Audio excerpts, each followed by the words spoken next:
नमस्कार दोस्तों, ढोल में पोल चैनल में आप सब मित्रों का हार्दिक स्वागत करता हूं। दोस्तों, महाभारत के माध्यम से आप जान पा रहे हैं कि ये ब्राह्मण ऋषि जो है कितने बलवान होते थे, कितने तपस्वी होते थे और कितने चमत्कारिक होते थे। दोस्तों, कैसे कैसे अद्भुत चमत्कार कर देते थे। तो इसी क्रम में आप देख रहे हैं, 3 वीडियो देख चुके हैं ब्राह्मण ऋषि अगस्त्य जी महाराज के चमत्कार। और 3 चमत्कार देख करके आपको पता चला कि ये चमत्कार जो है कितने विलक्षण थे, कितने अद्भुत थे, कितने रोचक थे, कितने मनोरंजक थे। और आज ऐसा ही एक और चमत्कार देखिए, बहुत ही विलक्षण, बहुत ही रोमांचक, बहुत ही विचित्र, बहुत ही अद्भुत। क्या कि जैसे हनुमान जी को बताया जाता है कि सूर्य को निकल गए थे, ऐसे ही ये महाराज अगस्त्य मुनि जी ये समुद्र को पी गए थे। समुद्र को पी गए थे और फिर समुद्र भरा भी गया था। तो दोस्तों, तभी वो खारा हुआ, क्योंकि इन्होंने जो है उसको वापस किया। हम जल पीते हैं और आप समझते हैं जब वापस जाता है तो वो क्या होता है, और उसके द्वारा भरा गया था तो खारा पानी समुद्र का इसीलिए है। और ये आनंद रामायण में दिया हुआ है। ये मैं प्रसंग जो है बता चुका हूँ वीडियो के माध्यम से। तो दोस्तों, आज हम ये ब्राह्मण मुनि ये अगस्त्य जी महाराज का चौथा चमत्कार देखेंगे। समुद्र को पी गए, अंजलि में भर के, मुट्ठी में भर के, अंजलि में भर के। तो दोस्तों, इस तरह से कैसे पी गए, क्यों पी गए, क्या बात थी ऐसी। तो दोस्तों, बात ये थी, मैं आपको बता दूं थोड़ा सा प्रसंग पहले, कि वृत्रासुर, जिनको असुर कहते हैं, राक्षस कहते हैं, वो यहाँ के आदिवासी थे, अनार्य थे, मूल निवासी थे, जनजाति के लोग थे, बहादुर वीर थे। यहाँ के आर्य आए, उनसे इनका टकराव हुआ। क्योंकि ये राक्षस क्यों बताए जाते थे, यह रक्षती स राक्षस, वो जीवों पर दया करते थे, रक्षा करते थे, जल की रक्षा करते थे, यक्ष कहलाते थे। तो दोस्तों, इस तरह से ये सब जीवों की रक्षा करने वाले थे राक्षस। और इसीलिए ये जो है यज्ञों का विरोध करते थे, क्योंकि आर्य जो है जानवरों की बलि दिया करते थे यज्ञों में। ये जो है पशुओं की बलि को रोका करते थे सारे राक्षस, जितने भी आपने देखे। तो इसी तरह का एक राक्षस वृत्रासुर था, और इतने बलवान होते थे कि सारे इनके देवी देवता, राजा इंद्र आदि सारे ब्राह्मण, महर्षि, राजर्षि, ब्रह्मर्षि सब मिल कर के भी उनका कुछ नहीं बिगाड़ पाते थे। और इंद्र तो भगा भगा डोलता था, वृत्रासुर ने भगा दिया वहाँ से मार के इंद्र को, सारे देवता परेशान। तो फिर जा कर के दधीच मुनि तपस्वी हुए हैं, वो उनसे हड्डी मांगते हैं कि आप अपनी हड्डी दो, इनसे वज्र बनेगा। वो हड्डी देते हैं, वज्र बनता है, और वज्र से फिर जो है तपस्या करते हुए उसको ये जो है इंद्र छल से मार देता है वृत्रासुर को। फिर कहता है ब्रह्महत्या लग गई मुझे, छिपा डोलता है। तो दोस्तों, वो मैं वीडियो बना चुका हूँ। अब देखो, आज का प्रसंग ये है कि मारा गया वृत्रासुर। उसके बाद जो कालकेय थे, उसके वंशज, वो जो है टकराने लगे देवताओं से और इन ब्राह्मण ऋषियों से, इनको सताने लगे वो। तो वो क्या, इन्होंने फिर खदेड़े। वृत्रासुर तो मारा गया उनका राजा, तो ये खदेड़े तो बेचारे कहाँ गए, ये पताल में चले जाते थे, समुद्र में घुस गए सारे। अब समुद्र से जे रात को जब ऋषि मुनि ब्राह्मण ये सब सो जाते थे हारे थके, तो ये समुद्र में से निकलते थे। अब ये इनको जलचर समझ लीजिए, मगरमच्छ आदि जैसे थे। तो ये निकलते थे समुद्र में, कौन आदमी रहेगा बताइए आप।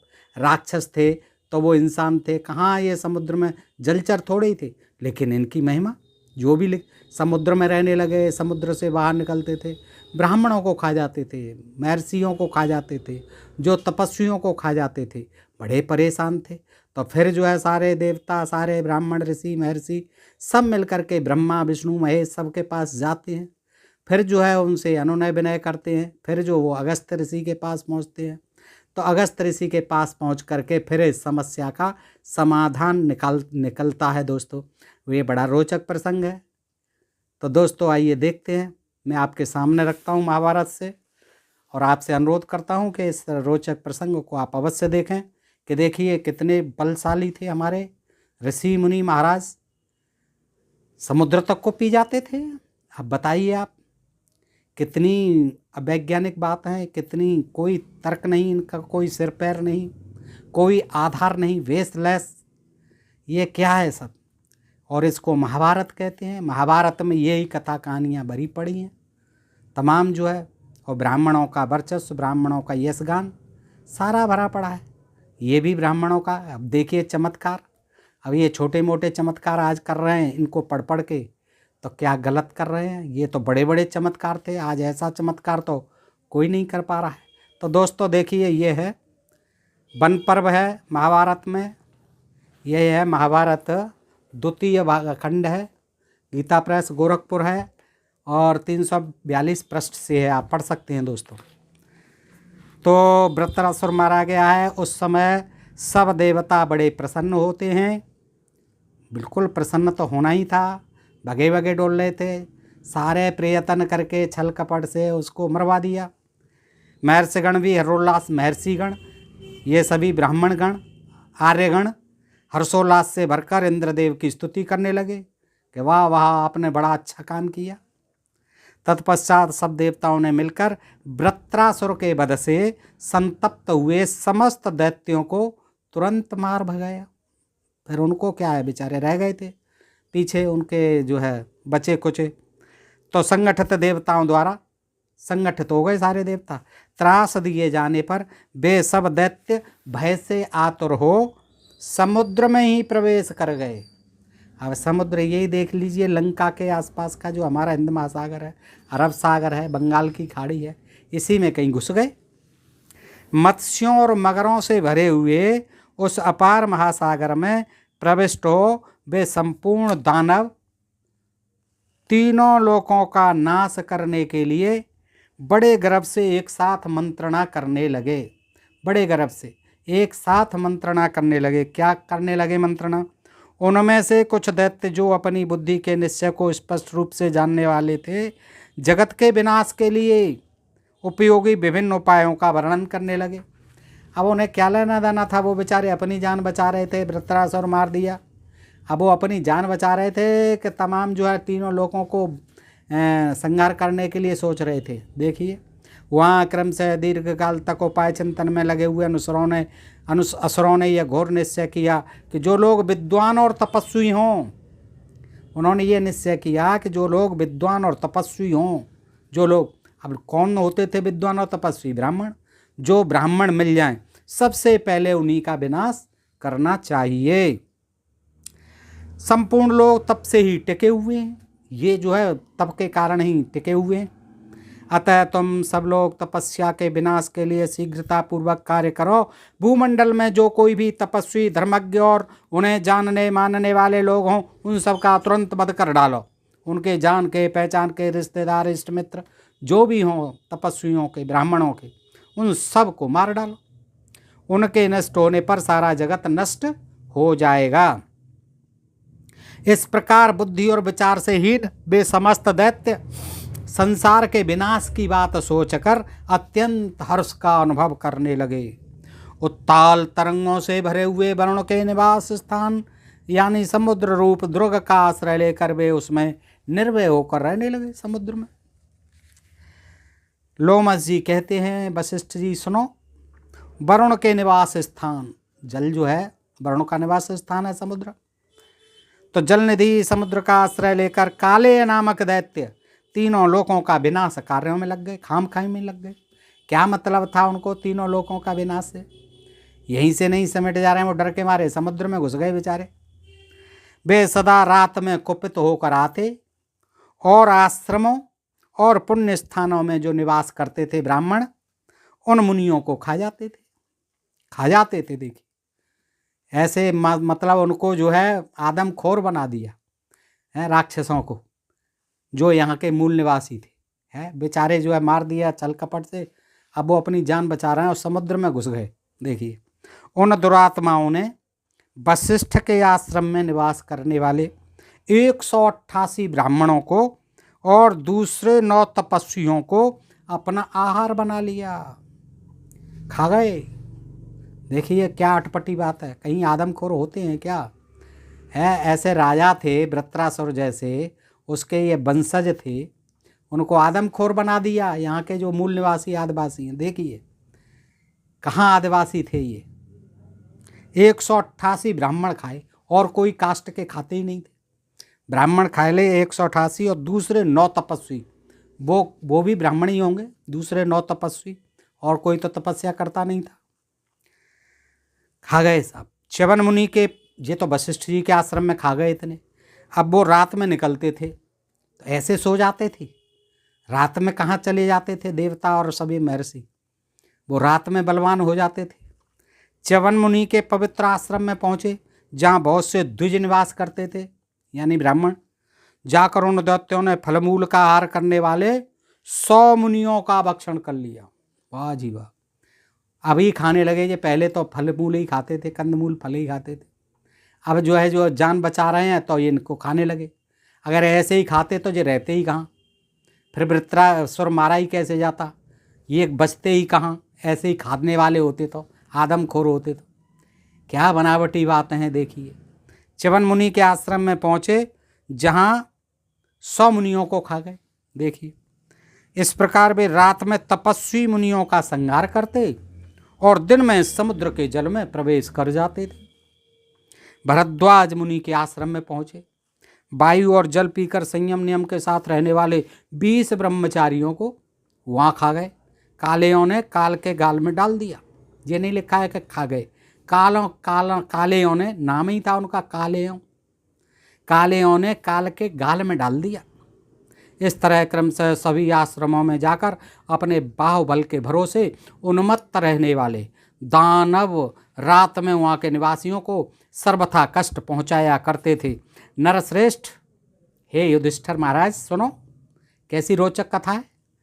काले दानव काल के अधीन हो रहे थे, इसीलिए वे असंख्य ब्राह्मणों की हत्या करते चले जा रहे थे। उनका काल मंडरा रहा था, इसलिए जो असंख्य ब्राह्मणों की हत्या करते चले जा रहे।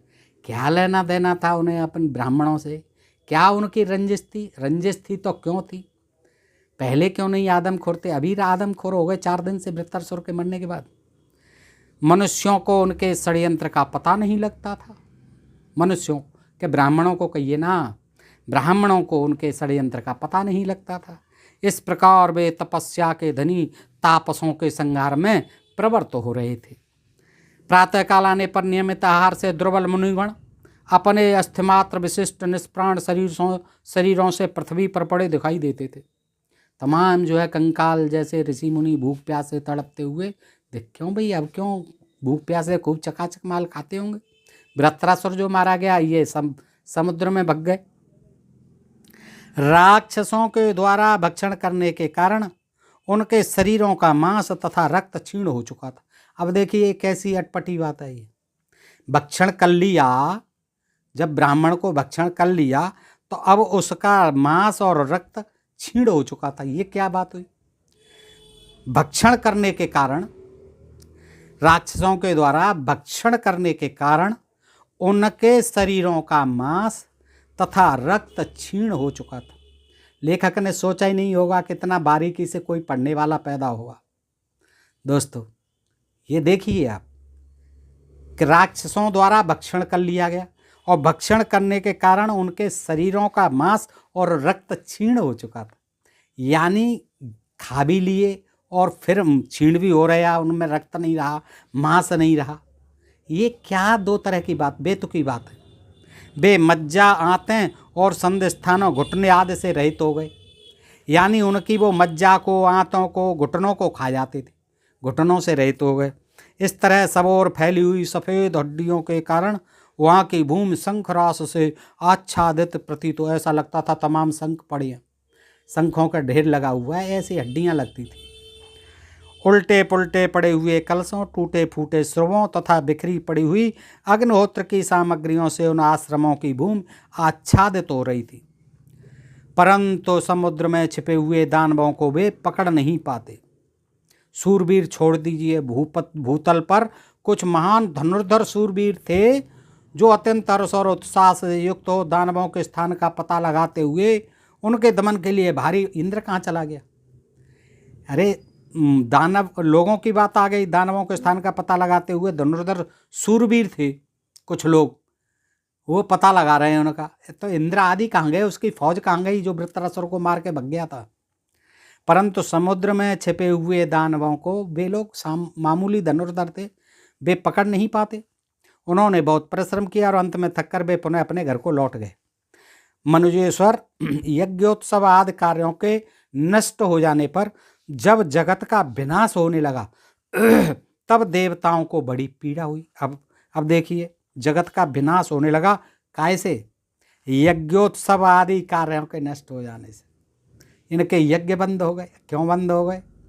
वृत्रासुर तो मारा गया, अब तो चालू करो। लेकिन नहीं, कह रहे हैं हमारे यज्ञ बंद हो गए, उत्सव बंद हो गए, यज्ञोत्सव। तो क्या होने लगा? जगत का विनाश। अरे जगत का विनाश होने लगा कि ब्राह्मणों का विनाश होने लगा? जगत को लपेट लेते हैं। अरे अमेरिका, रूस, चीन, जापान, फ्रांस, इटली, जर्मन, इनको क्या लेना देना तुम्हारे यज्ञोत्सवों से? भारत की बात करो, तीनों लोगों को समेट लेंगे हाल, जैसे तीनों लोग ये भारत में ही प्रांत है। जगत का विनाश होने लगा तब देवताओं को बड़ी पीड़ा हुई। देवताओं को क्यों पीड़ा होगी? ब्राह्मणों को पीड़ा हुई। देवताओं क्या लेना देना, वो स्वर्ग में आनंद कर रहे हैं। इंद्र आदि सब देवताओं ने मिलकर भय से मुक्त होने के लिए मंत्रणा की और देवताओं को लपेट लेते थे। ब्राह्मण खुद तो कुछ कर नहीं पाते थे। इंद्र आदि देवताओं को समझाते, भाई तुम्हारा जो अब हम तुम्हें कैसे दें यज्ञ, कैसे खिलाएं, बलि कैसे दें, तुम पे भी तो हिस्सा आता है, अब देखो निपटो इनसे। तो फिर वे समस्त देवता, सबको शरण देने वाले शरणागत वत्सल अजन्मा एवं सर्वव्यापी अपराजित वैकुंठनाथ भगवान नारायण देव की शरण में, बस विष्णु जी की शरण में चल देते थे इकट्ठे होकर, और नमस्कार करके मधुसूदन से बोले, हे प्रभु, आप ही हमारे सृष्टा और पालक हैं, आप ही संपूर्ण जगत का संहार करने वाले हैं। इस स्थावर और जंगम संपूर्ण जगत की सृष्टि आपने ही की।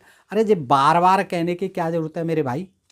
बार बार तुम यही गीत गाते रहते हो जब भी कोई संकट पड़ता है, कि आप ही हैं जो कुछ हैं, सृष्टि के संहारक, पालक, संस्थापक, संचालक, जो भी हैं, आप ही हमारा उद्धार करिए महाराज। और पूरी जो है पढ़ते रहते हैं, व्याख्या करते रहते हैं।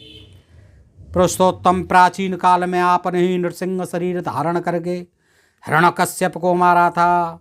महादैत्य बलि को भी आपने ही वामन रूप धारण करके त्रिलोकी के राज्य से वंचित किया। अरे कितनी बार कहोगे भाई? एक बार विष्णु जी को सुना दी आपने। हर ग्रंथ में, हर जगह जब भी संकट हो रहा है, खुद कुछ होता नहीं है, विष्णु जी भी कुछ नहीं कर पाते। देखिए आगे, और याद दिला रहे हैं आपने जो नरसिंह रूप धारण करके प्रहलाद को मारा था। फिर आपने बलि को जो है देखिए वामन बन करके चला था। और ये नहीं कह रहे हैं इसमें कि वृंदा को भी चला था जलंधर को मारने के लिए। यज्ञों का नाश करने वाले क्रूर कर्मा महाधनुर्धर जम्ब नाम से विख्यात असुर को भी, जो यज्ञों का नाश करता था, असुर को भी आपने ही मार गिराया था। ऐसे ऐसे आपके नेक कर्म हैं महाराज विष्णु जी, जिसकी कोई संख्या नहीं है। कहाँ तक आपकी गुणगानों का हम बखान करें। मधुसूदन, इस समय तो हम भयभीत हैं। देवताओं के एकमात्र आश्रय आप ही हैं, इसलिए लोकहित के उद्देश्य से हम ये निवेदन कर रहे हैं कि आप संपूर्ण जगत के प्राणियों, देवताओं और इंद्र की भी महान भय से रक्षा कीजिए महाराज विष्णु भगवान। तो देवता कहते हैं जितने भी जरायुज, अंडज, स्वेदज, उद्भिज, अरे अभी तो उनकी जो है स्तुति कर रहे हैं, प्रशंसा ही करते रहते हैं। ब्राह्मणों के नष्ट हो जाने पर सारी पृथ्वी नष्ट हो जाएगी। क्षीणेषु च ब्राह्मणेषु पृथ्वी क्षयं मेष्यति तथा पृथिव्यां क्षीयाणां त्रिदेवं क्षयं मेष्यति। चौथा श्लोक, ब्राह्मणों के नष्ट हो जाने पर विष्णु जी सारी पृथ्वी नष्ट हो जाएगी, और पृथ्वी का नाश होने पर आपका ये स्वर्ग भी नष्ट हो जाएगा। महाबाहो जगतपते, आप ऐसी कृपा करें जिससे आपके द्वारा सुरक्षित होकर सब लोग विनाश को अरे एक मरता है तमाम जिंदे हो जाते हैं। राक्षस भी कितने थे हैं, अब उनसे परेशान है। वृत्रासुर से जैसे तैसे निपटे, अब जो कालकेयों से परेशान है, उसके वंशजों से। देखिए देवताओं प्रजाओं के तो भगवान विष्णु क्या कहते हैं स्तुति से प्रसन्न होके, देवताओं विदितम मे सुराः सर्वं प्रजानां क्षय कारणम भवतां चापि वक्ष्यामि क्षणं ध्वं विगत ज्वरः। छठवां श्लोक। देवताओं, प्रजा के विनाश का जो कारण उपस्थित हुआ है वह सब मुझे ज्ञात है, मुझे पता है।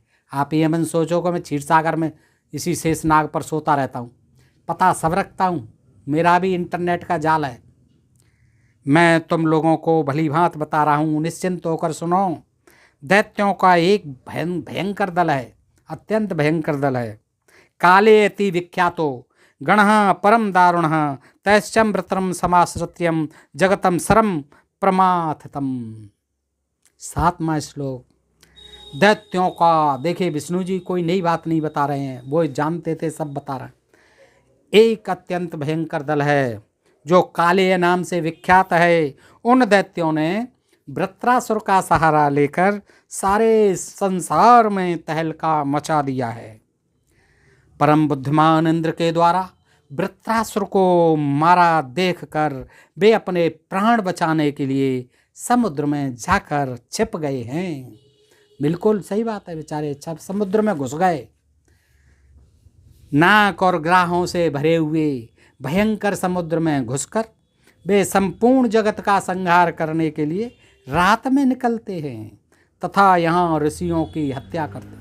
अब ऋषियों को रात में पहरा देना चाहिए था, सेना तैयार रखनी थी, दिन में सोना था उन्हें। वो जगते हैं मारने के लिए, तो आप क्यों नहीं जगते अपने को बचाने के लिए? उन दानवों का संहार नहीं किया जा सकता। विष्णु जी ने हाथ खड़े कर दिए, कुछ नहीं हो सकता, क्योंकि वे दुर्गम समुद्र के आश्रय में रहते हैं। अब समुद्र में रहते हैं, वहाँ हमारे पास कोई ऐसी पनडुब्बियाँ नहीं है। अभी इतना विज्ञान बलवान नहीं है कि उनको जा कर के हम जो है समुद्र में मार सकें पनडुब्बियों से ढूंढ कर। अतः तुम लोगों को समुद्र को सुखाने का विचार करना चाहिए। देखिए क्या तरकीब बताते थे, वहाँ बता दिया समुद्र पर पुल बांध दो। नल नील, समुद्र नहीं कह दिया मुझ पर पुल बांध दो। तुम्हारे 2 बंदर हैं नल नील, बड़े भारी इंजीनियर हैं, उनको वरदान मिला हुआ है, पत्थर तैर जाएंगे। ऐसे यहाँ जो है विष्णु जी बता रहे हैं, कुछ मत करो यार, उसमें जो रहते हैं छिपे हुए उसे सुखा डालो बस, और जैसे ही समुद्र सूख जाएगा वो दिख जाएंगे और झट मार देना। महर्षि अगस्त के सिवाय। और ये भी बता रहे हैं उपाय कि भाई हम में तुम में इतनी सामर्थ्य किसी में नहीं है। सारे देवताओं ब्रह्मा विष्णु महेश इंद्र आदि जितने भी देवी किसी में नहीं है। किस में है? महर्षि अगस्त के सिवाय। दूसरा कौन है? घड़े से पैदा हुए मित्र वरुण की संतान उर्वशी अप्सरा से, वही महर्षि अगस्त के सिवाय दूसरा कौन है जो समुद्र का शोषण करने में समर्थ हो? उन्हीं का पेट इतना बड़ा है, समुद्र से भी बड़ा, वो ही इसको शोषित कर सकते हैं। समुद्र को सुखाए बिना वे दानव काबू में नहीं आ सकते। देखिए आजकल की टेक्नोलॉजी होती तो ढूंढ ढूंढ के समुद्र में मार देते। हमारे आर्मी वाले जो है, हमारे मिलिट्री वाले ढूंढ ढूंढ के मार देते। ऐसी ऐसी पनडुब्बियाँ हैं, घुसते समय ही मार देते। भगवान विष्णु की कही हुई यह बात सुनकर देवता ब्रह्मा जी की आज्ञा ले अगस्त के आश्रम पे गए। उनने बता दिया फॉर्मूला और वो चले कि भाई चलो अगस्त जी के आश्रम पे चलो। वहाँ उन्होंने मित्रावरुण के पुत्र महात्मा अगस्त जी को देखा। उनका तेज उद्भासित हो रहा था, तेज चमक रहा था उनका, जैसे देवता लोग ब्रह्मा जी के पास बैठते हैं उसी प्रकार बहुत से ऋषि मुनि उनके निकट बैठे हुए थे। अपनी महिमा से कभी च्युत न होने वाले मित्रा वरुण नंदन तपोरास महात्मा अगस्त आश्रम में ही विराजमान थे। देवताओं ने समीप जाकर उनके अद्भुत कर्मों का वर्णन करते हुए स्तुति आरंभ कर दी। जैसे विष्णु जी की यहाँ भी उनकी स्तुति आरंभ कर दी। देवता बोले, भगवान पूर्व काल में राजा नहुस के अन्याय से संतुष्ट हुए लोगों की आपने याद दिलाते हैं, जैसे उन्हें पता ही नहीं है, भूल गए। बार बार यही चीज़ें, आपने नहुस से रक्षा की थी, आपने ही उस लोक कंटक नरेश को देवेंद्र पद और स्वर्ग से नीचे टपका दिया था। पर्वतों में श्रेष्ठ विंध्य सूर्यदेव पर क्रोध करके जब सहसा बढ़ने लगा था तब आपने ही उसे रोका था। सूर्य का मार्ग रोकने के लिए आपने देखा पिछले वीडियो में।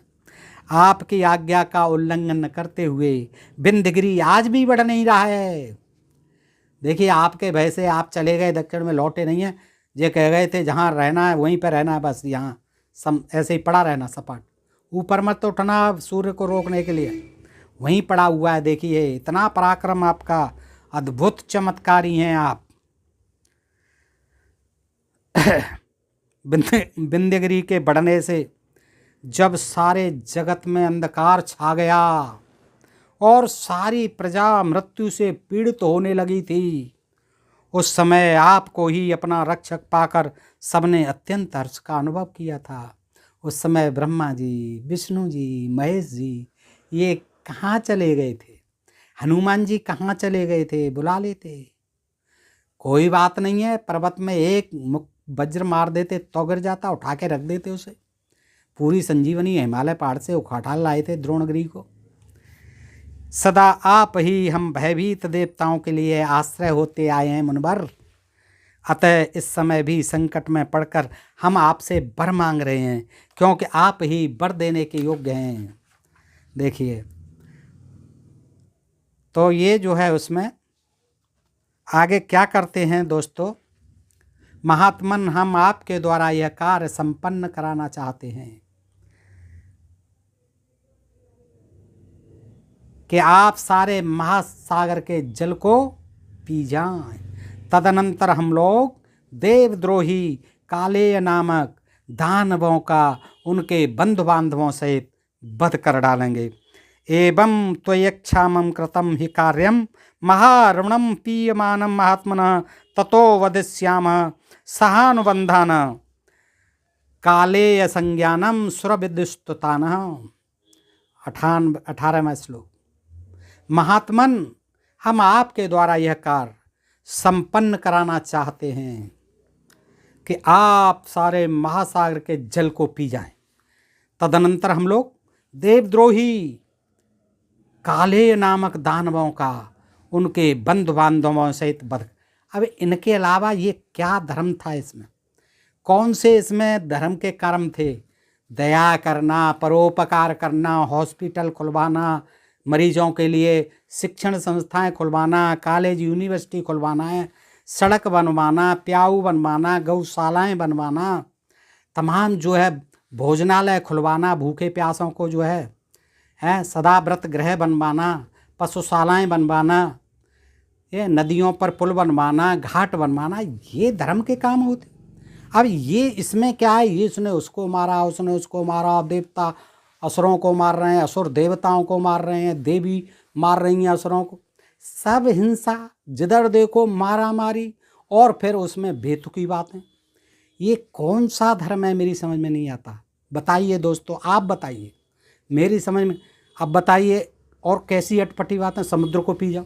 अब समुद्र को पी जाने पर कितने मान लो सुखा भी दिया किसी टेक्निक से, आज एटम बम डाल के किसी से, तो कितने जंतुओं की हत्या होगी, कितने लोग मारे जाएंगे, और फिर जो उनके आश्रित पल रहा है सारा संसार, वो मर जाएगा।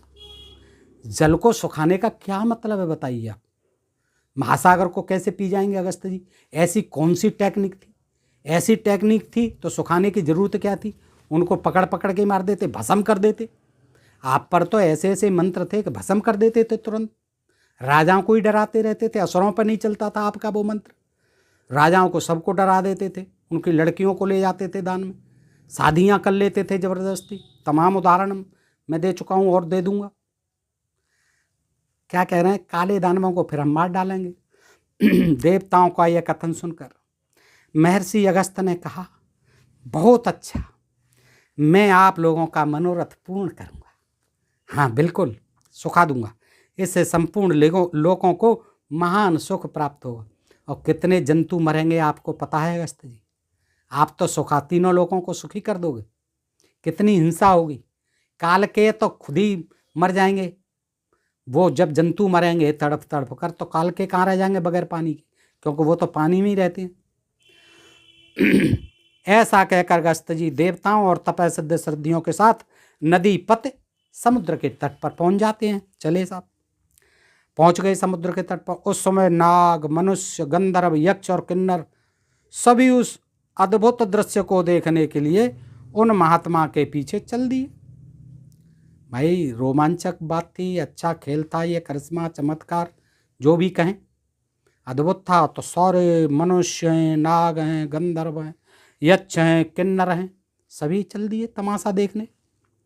फिर वे सब लोग एक साथ भयंकर गर्जना करने वाले समुद्र के समीप गए, जो अपने उत्ताल तरंगों द्वारा मानो नृत्य कर रहा था और वायु के द्वारा उछलता कूदता सा जान पड़ता था। वह फैनों के समुदाय द्वारा मानो अपनी हास्य छटा बिखेर रहा था। फैन तो बनते ही हैं, झाग जो उठते रहते हैं, और कंदराओं से टकराता सा जान पड़ता था। उसमें नाना प्रकार के ग्राह यानी मगरमच्छ आदि और जल जंतु भरे हुए थे, वो तो भरे ही होते हैं जलचर, और बहुत से पक्षी निवास करते थे। देखिए समुद्र में कौन से पक्षी निवास करते हैं साहब, बताइए। बहुत से पक्षी निवास करते थे, काल के भी निवास, मनुष्य भी निवास करते थे। समुद्र में कौन सा मनुष्य निवास करता है? अगस्त जी के साथ देवता, गंधर्व, बड़े बड़े नाग और महाभाग ऋषिगण। अब नाग ही क्यों, कछुओं को भी ले लिया करो, वो भी तो उसी सरीसृप जितने भी हैं उनको ले लिया करो। जहाँ देखो तो नाग पीछे चल दिए, नाग पीछे। इसका मतलब नाग भी अनार्य थे, यहाँ के आदिवासी थे, बड़े बहादुर योद्धा थे, नाग जाति थी, न कि ये सांप नाग। तो नाग जो है गंधर्व भी थे, देवता थे, और ये नाग जो नागपुर महाराष्ट्र में इनका जो है राज्य चलता था, नागवंश। और उसकी जो उलूपी थी वो अर्जुन के लिए ब्याही थी, नागवंश की। तमाम संबंध थे क्षत्रियों के, क्षत्रिय और नागों के संबंध जो है बहुत थे, और ये महाभारत में ही तमाम है। तो वो जो है चल दिए, महाभाग ऋषिगण सभी महासागर के तट पर जा पहुँचे। क्या होता है सब, समुद्र के तट पर जाकर मित्रा वरुण नंदन भगवान अगस्त मुनि वहाँ एकत्र हुए देवताओं और समागत ऋषियों से बोले। क्या बोले? मैं लोकहित के लिए समुद्र का जल पी रहा हूँ। अहम लोकहितार्थम वै पिबामि वरुणालयम भवद्दुर्निष्ठेयम यत्तीक्षकम संविधीयताम।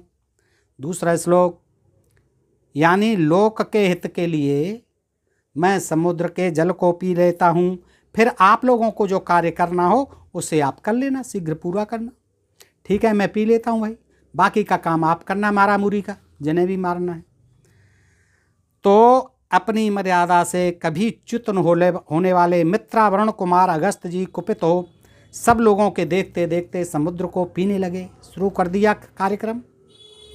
उन्हें समुद्र पान करते देख इंद्र सहित संपूर्ण देवता बड़े विस्मित हुए और स्तुतियों द्वारा उनका समादर करने लगे।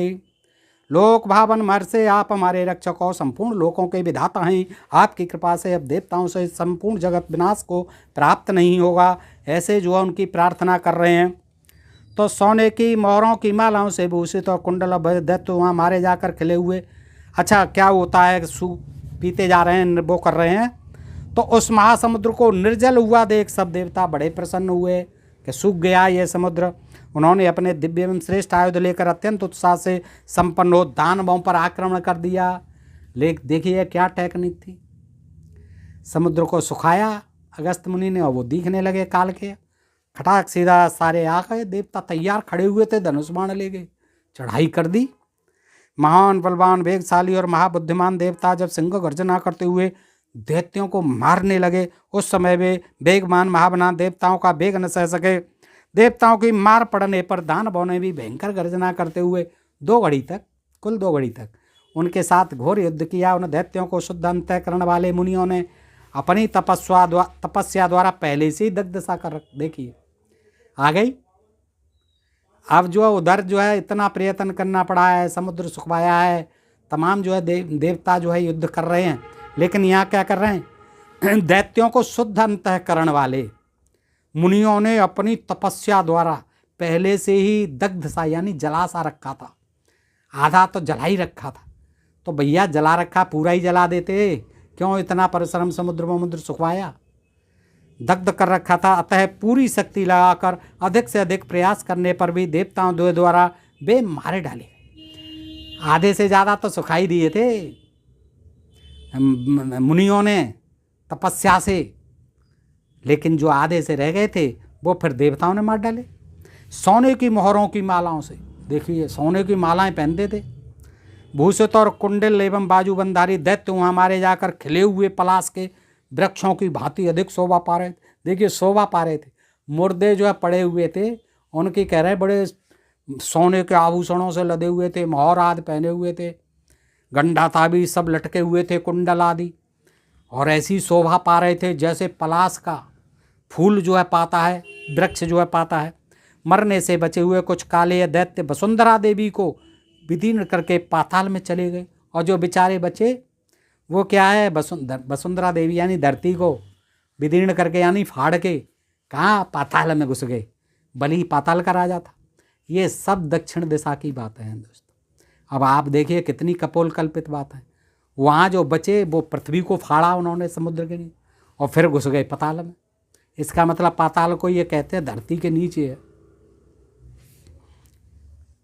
सब दानवों को मारा गया देख देवताओं ने नाना प्रकार के वचनों द्वारा, अब ये सब देवताओं असुरों की मारते रहते हैं, कभी किसी को कभी किसी को, यही होता है, यही धर्म है।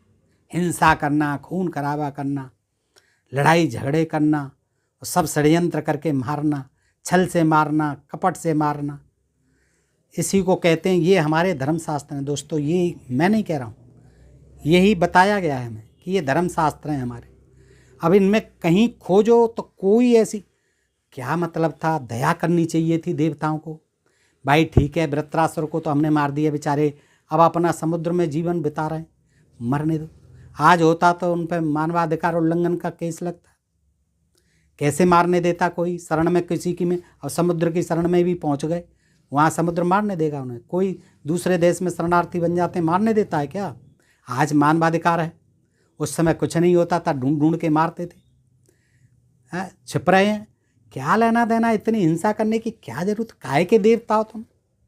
तुम्हें तो धर्म करना चाहिए, कर्म करना चाहिए, दया करनी चाहिए, उपकार करना चाहिए संसार का, न कि तुम व्यर्थ ही अपना एक इंद्र का आसन बचाने के लिए तमाम हिंसा, अपने यज्ञों को बचाने के लिए तमाम हिंसा। यज्ञ या छोड़ो ऐसी यज्ञों को, उससे तुम्हें अगर उन्हें नहीं पसंद था जो वहाँ के जनजाति लोग थे, क्या जरूरत थी? और कुछ काम कर लेते, और किसी काम से खाना पीना चलाते, अपनी आजीविका चलाते। लेकिन नहीं, हमारे यज्ञ होने चाहिए, हमें जो है दान दक्षिणा मिलती रहनी चाहिए। और ये राक्षस हैं, ये विरोध करते हैं। आपकी कृपा से समस्त लोगों ने महान सुख प्राप्त किया है। अगस्त जी का स्तवन करने लगे आपकी कृपा से, क्योंकि क्रूरतापूर्ण पराक्रम दिखाने वाले काले दैत्य आपके तेज से दग्ध हो गए, आपके तेज से जल गए। मुनि आपकी बाहें बड़ी हैं, देखिए क्या करें, आपकी बाहें बहुत बड़ी हैं, बाहें बड़ी हैं, पेट बड़ा है। आप नूतन संसार की सृष्टि करने में समर्थ हैं। अब ये नूतन संसार की समर्थी तो कर सकते हैं। जो आदमी सागर को पी सकता है वो कुछ भी कर सकता है। अब आप समुद्र को फिर भर दीजिए, देखो अब तो वो मार दिए, फिर भर दो ताकि ये मगरमच्छ मछली पुनः जीवित हो जाए। आपने जो इसका जल पी लिया है उसे फिर इसी में छोड़ दीजिए। उनके ऐसा कहने पर मुनि प्रवर भगवान अगस्त ने वहाँ एकत्र हुए इंद्र आदि समस्त देवताओं से उस समय यूँ कहा, देवगण यह जल तो मैंने पचा लिया, ये तो पच गया, डाइजेस्ट हो गया। अतः समुद्र को भरने के लिए सतत प्रयत्नशील रहकर आप लोग कोई दूसरा ही उपाय सोचो भैया, मेरे बस की बात नहीं, वो तो पच गया मेरे अंदर। शुद्ध अंतःकरण वाले महर्षि का यह वचन सुनकर सब देवता बड़े विस्मित हो गए। अबे यार, इसमें विस्मित होने की क्या बात है, वो तो तुमने सब करवा दिया खेल जो है, अब इसमें विस्मित होने की क्या बात है? पी रहे थे जब ही रोक देते, अब क्यों विस्मित हो रहे हो? और भर गया, पच गया, उनको कैसे जो है वापस आ जाएगा? उनके मन में विषाद छा गया। भाई तुम अपना स्वर्ग में मजे लो, तुम्हें क्या करना है यहाँ के समुद्र से? वे आपस में सलाह करके मुनिवर अगस्त जी को प्रणाम करके वहाँ से चल दिए। ठीक है साहब, महर्षि जी प्रणाम, जाते हैं हम तो अपने स्वर्ग में, अब आप जो चाहे सो करो। समुद्र को भरने के महाराज फिर सारी प्रजा जैसे आई थी। प्रजा सर्वा महाराज विप्रजज्ञर्थम थागतम त्रिदशाम विष्णुम सार्धुनम जंगम पितामहम। 19वां श्लोक। महाराज फिर सारी प्रजा जैसे आई थी वैसे ही लौट गई युधिष्ठिर महाराज। अब और क्या करेगी प्रजा? मजे आ गए, काल के मर गए, समुद्र सूख गया, ज़मीन हो गई, खेती करो। मर गई मछलियाँ, मर जान दो, मगर मर गए, मर जान दो, तमाम जलचर मर गए, हजारों तरह के, लाखों तरह के रहते हैं उसमें। देवता लोग भगवान विष्णु के साथ ब्रह्मा जी के पास, अरे यार ब्रह्मा जी के पास जाते हैं, कभी विष्णु, इन पे और कोई काम ही नहीं है। अब जो है ब्रह्मा फिर गए ब्रह्मा जी के पास, विष्णु आदि सब मिल गए। समुद्र को भरने के उद्देश्य से बार बार आपस में सलाह करके अब विष्णु जी को तो परेशानी हो गई, अब कहाँ सोएंगे बताए। विष्णु जी का अब कहाँ लगेगा सरसैया, शेषनाग कहाँ रहेगा, उनको तो बहुत परेशानी हो गई। लक्ष्मी जी कहाँ पैर दबाएंगी, किस पे बैठेंगी। तो विष्णु जी को तो बहुत परेशानी हो गई। वो जो है सब देवताओं को लेकर के फिर ब्रह्मा जी के पास पहुँचे। श्री विष्णु सहित सब देवता ब्रह्मा जी के निकट हाथ जोड़कर यह पूछने लगे कि समुद्र को पुनः भरने के लिए क्या क्या उपाय किया जाए ब्रह्मा जी, अब कैसे भरा जाए ये समुद्र। और कोई ऋषि ऐसा पकड़ लाओ वो जो इतना पानी उल्ट दे। राजन सब तब लोक पिता में ब्रह्मा जी ने अपने पास आए हुए सब देवताओं, उन पर उपाय होता था, मंत्र फॉर्मूला तुरंत बताते थे। देवगण इस समय तुम सब लोग इच्छानुसार अभी स्थान को चले जाओ, अब परेशान मत हो, तुम कुछ दिन का इंतजार करो कि दीर्घ काल के पश्चात समुद्र फिर अपनी स्वाभाविक अवस्था में आ जाएगा। महाराज भगीरथ अपने कुटुंबी जनों प्रपितामहों के उद्धार का उद्देश्य लेकर जलनिधि समुद्र को पुनः अगाध जल राशि से भर देंगे। गंगा जी को लाएंगे, शिव जी की जटाओं से निकलेगी, फिर पृथ्वी पर लाएंगे। अपने पुत्रों का जो 60,000 राख हुए पड़े हैं कपिल मुनि के आश्रम में, सगर के पुत्र, उनका उद्धार करने के लिए लाएंगे और उसी से हम समुद्र को भरवा देंगे। तो दोस्तों इस तरह से समुद्र से गंगा जी जो है, फिर गंगा जी से समुद्र भरे गए हैं। ये सब जितने भी आप महासागर देखते हैं, तो ये विचित्र कहानियाँ हैं दोस्तों, किस तरह से जो है गढ़ी गई हैं, और पता नहीं ये क्या खा करके गढ़ी गई हैं। और कहते हैं कि ये बड़ा विज्ञान भरा हुआ है इनमें, बड़ा धर्म बढ़ा हुआ है। अब देखिए दोस्तों, हमें तो नहीं लगता कि कोई इसमें धर्म कर्म की बात होती है। हिंसा, जहाँ देखो मारा मारी, राक्षसों के, दैत्यों के, असुरों के, दानवों के, सभी यही झगड़े सब संगठित होते हैं ब्रह्मा जी के पास, विष्णु जी के पास, शंकर जी के पास, फिर कोई न कोई अपना षड्यंत्र। तो ये कथा कहानी बड़ी रोचक है दोस्तों। बताइए आज का ये चमत्कार कैसा लगा अगस्त्य मुनि का, आप बताइए दोस्तों, अच्छे अच्छे कमेंट करके बताया करें दोस्तों, और अपने प्रिय चैनल ढोल में पोल को सब्सक्राइब करें। आज के लिए इतना ही, फिर मिलते हैं ऐसे ही किसी प्रसंग के साथ अगले वीडियो में। तब तक के लिए आप सब मित्रों का हृदय से आभार, नमस्कार, जय हिंद, जय भारत दोस्तों।